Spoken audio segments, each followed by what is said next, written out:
Une caravane de migrants, ou plutôt une marée humaine. Depuis lundi, plusieurs milliers de personnes ont envahi les routes du sud du Mexique, direction les États-Unis, 3000 km au nord. Si certains ont la chance de monter dans ou sur des camions, la plupart sont à pied. Fatigué, oui. Mais on doit continuer. On doit continuer, mec. On ne peut pas rester derrière. Des hommes, mais aussi des femmes et même des enfants, transportés ici dans un caddie sous la pluie battante. Pour nous, c'est rien. Il peut pleuvoir, il peut tonner, personne ne nous arrêtera. La plupart viennent d'Amérique centrale, du Venezuela, du Salvador, de Cuba et de Colombie.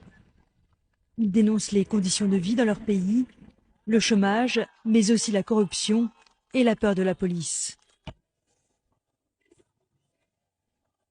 Tous réclament un visa et un avenir. Nous sommes ici depuis presque un mois et ils n'ont rien résolu concernant le visa humanitaire. Nous voulons un avenir pour notre famille. Nous ne sommes pas violents, nous voulons juste un avenir meilleur pour nos familles.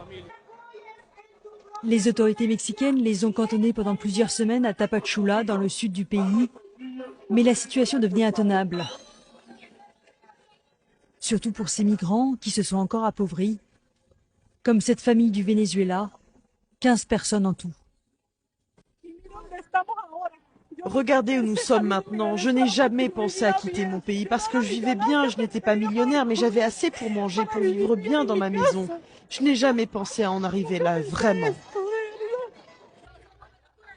Lundi, la caravane s'est mise en branle.